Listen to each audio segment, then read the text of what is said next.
This is the Digitally Remastered Network. Yes, sir. Reading you loud and clear. Clear. The clock has started. The clock has started. 5, 4, 3, 2, 1. Lift off. Greetings, gameheads of the United States of America, planet Earth, and the known universe. This is Eli The Gameguy. I'm your host, Eli Williams, and this week we're doing my top 10 list of Atari 2600 games. It is on like Tron, folks. Let's blow it up. Ah, yes, the Atari 2600. Originally called the Atari Video Computer System, or Atari VCS. It was released on September 11th, 1977. And before this thing came out, I'm gonna tell you, the only way to play video games at home was a home version of Pong, which was the original arcade game. And you just, two white lines knocking a ball back and forth on your screen, and that was it. There was no cartridge system. There was no multiple game system. This was it. And I'm telling you, when you had it, and I had it, I went through two of these beauties, that streamlined black with that wood grain finish, those controllers that you just played until they fell apart. This was the first video game system for your home, and hundreds upon hundreds of games came out for this system. But we're only talking about 10 of them here today, so let's start it out with number 10. Yeah, that's right, I'm doing it. E.T. the Extraterrestrial came out 1982 for the Christmas season. This was a big Christmas game. Ended up being a huge flop. One of the most hated games in history, really. Sometimes noted as one of the worst video games of all time. I liked it. I mean, I was a kid. I had just seen E.T. that summer. I thought it was amazing. Spielberg did an amazing job, you know, back when he could make good movies. And I mean, it was just a great game. You were E.T. winner. Yeah, it was kind of weird, but most of the Atari games were kind of weird. So no big deal. Sue me. E.T. the Extraterrestrial was just a superb game, in my opinion. You're E.T., you went around, you collected the pieces, the three pieces of your communication device. You went back to the place in the forest, and you called your ship, and it took you home. It actually had an ending. Most Atari games didn't have an ending. Get over yourself. Number 9. Oh, Atlantis. Oh, Atlantis. It was a fixed shooter video game released by iMagic in July of 1982. This game, iMagic or iMagic, however you want to say it, they had their cartridges were made them a little different. Most Atari games, the cartridge was square. It was squared off. It was, you know, a small black rectangle with a picture art on the front, which did not denote the graphics of the game at all. But theirs sort of tapered at the end. It had like this sort of slanted handle that you could grab and pull the cartridge out. It was a really strange, and they were very metallic looking on the cover art. But this game was sort of like a, I don't know, reverse Defender, Space Invaders kind of thing. But man, I could rock this thing almost indefinitely, just again and again and again and again. You were protecting your underwater Atlantis city against these ships that were flying and trying to blow you up. Just a great game. No ending, but you know, a lot of fun.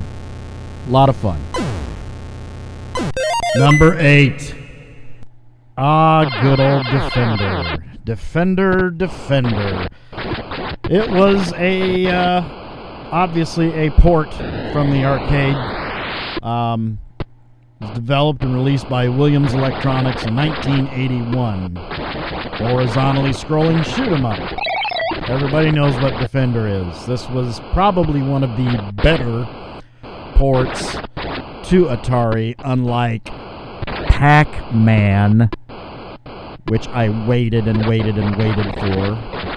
Ordered it through JCPenney's catalog, Christmas catalog, went and picked it up at the store in that little counter in the back and just fiend over it the whole day because I wanted to go home and play it, and got home, threw it in, and it was a disappointment. But Defender, not a disappointment. A great port, very, very similar to the arcade game.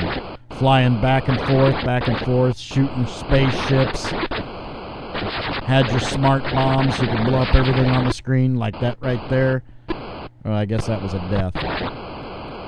Fantastic game. Fantastic port. Defender. You were so much fun in my childhood. Thank you, Defender. Number 7. Empire Strikes Back. This is a scrolling shooter video game released in 1982. It was the first licensed Star Wars video game. And essentially, it was actually very similar to Defender.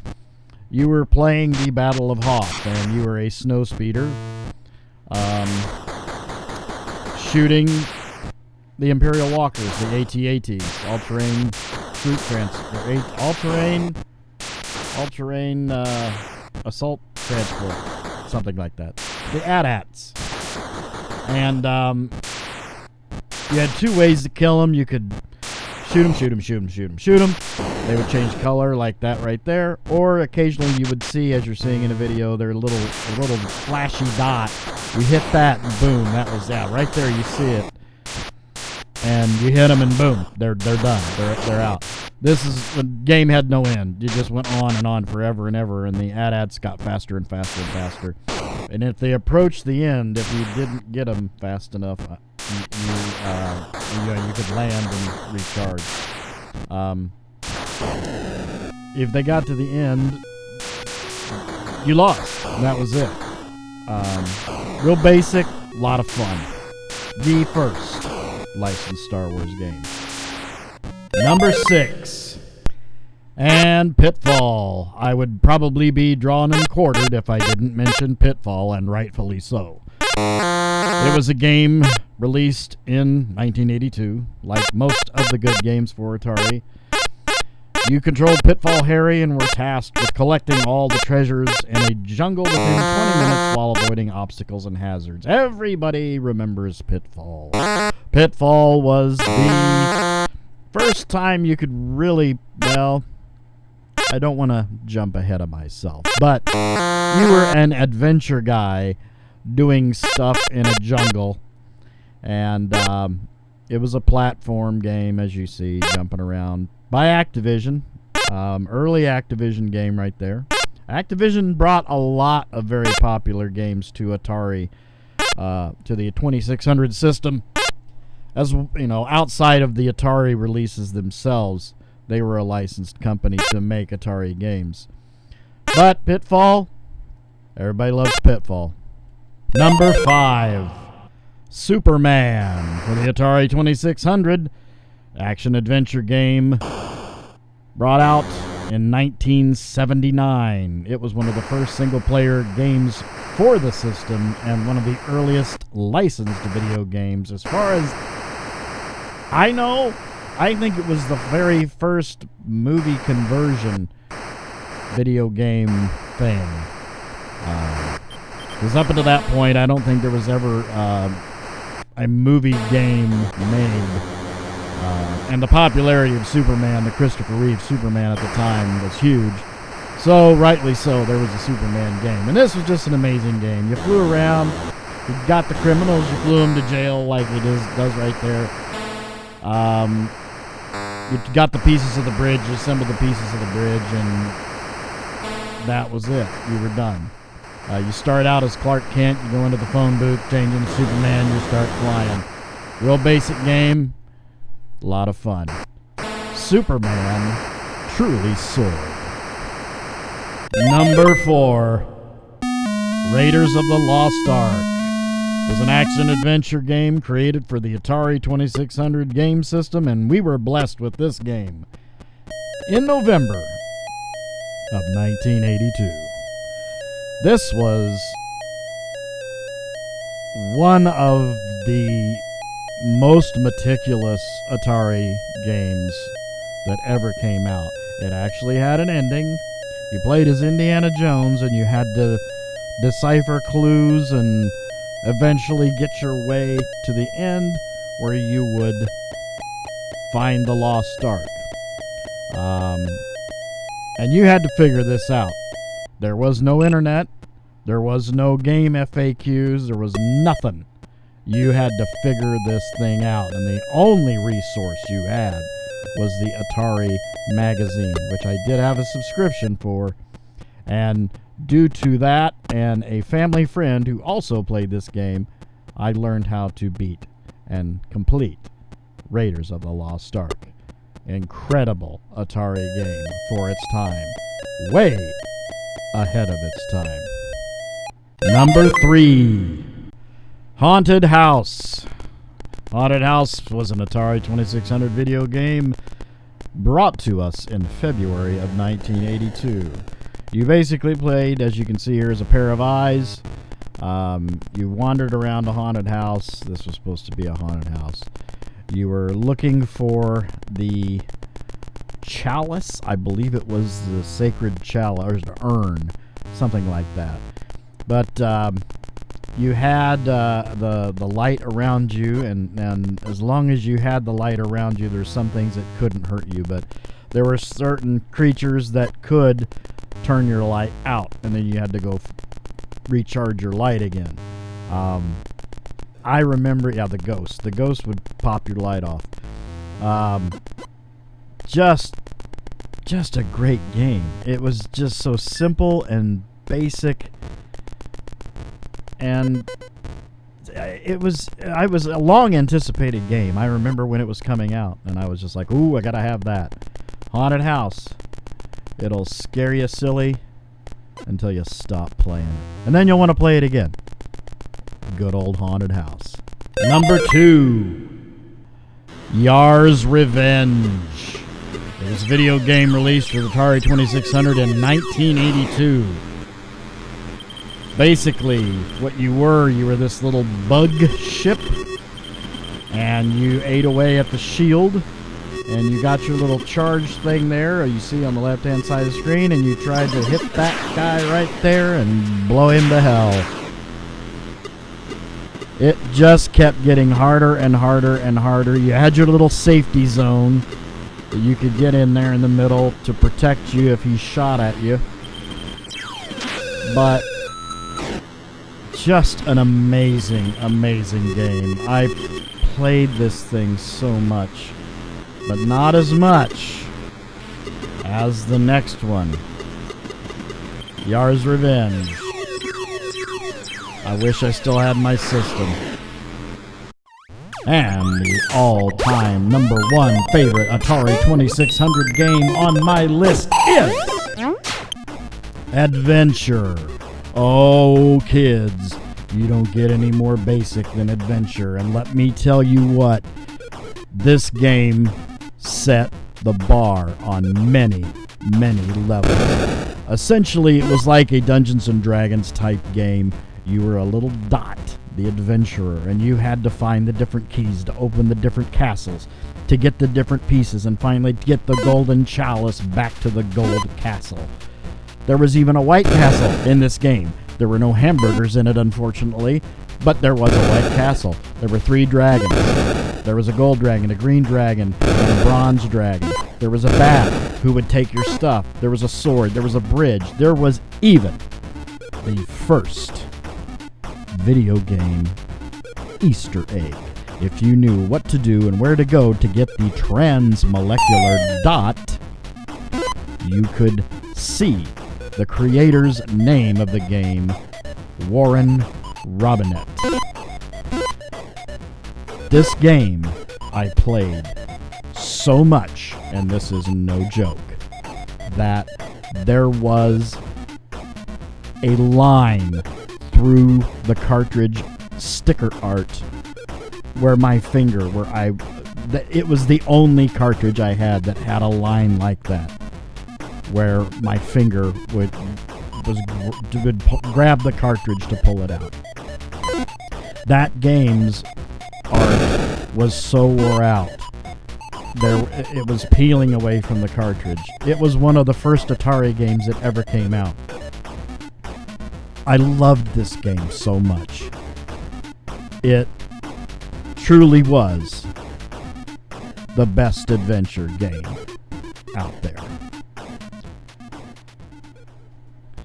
And that brings us to a close of my top 10 all-time favorite Atari 2600 games. I hope you enjoyed the list, and believe me, it was not an easy list to create. There are a lot of games that I left out, such as Warlords and the Atari port of Tempest, even Tron. There was a really bad port of Tron to Atari. There was a Donkey Kong that wasn't too bad. There was, Freeway. There was a good port of Frogger. Pac-Man was crap, but it was still Pac-Man at home, and that was the only way you could play it. So there are a lot of games that could have been on that list. I could have easily made it a top 20 or top 30 or even top 50 list. Easily. But time constraints.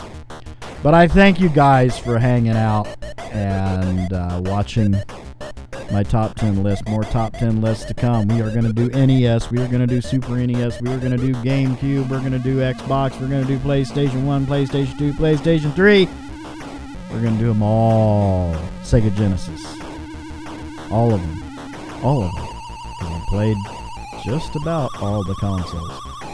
Game Boy. Oh yeah, we're definitely doing Game Boy. We're doing Game Boy regular. We're doing Game Boy Advance. Game Boy, 3DS is not Game Boy anymore. But again, thank you guys for hanging out with me. Please remember to like, comment, and subscribe. Smash that bell so you can get information on all the stuff that's coming out of the Digitally Remastered Network. And please click that Twitter up there in the bottom right-hand corner of our banner on the Digitally Remastered Network's main page and drop us a line. We've only got 3 people following us on Twitter. What's going on, folks? You could drop me a line. Say, hey, Eli, why don't you play this game? I'll play it. If I can get it, I'll play it. But until then, you guys have a great week and a great day. And until next time, as always, I hope you get the high score. We'll see you next time, guys. Take care. Greetings, Gameheads. The Digitally Remastered Network and I would like to thank you for tuning in today. Make sure to like, subscribe, comment, and click that bell so you can get information on all the good things the DRN has to offer. You've been watching Eli the Gameguy. I've been your host, Eli Williams. Come and join us again, and until then, I hope you get the high score. This has been a DRN production.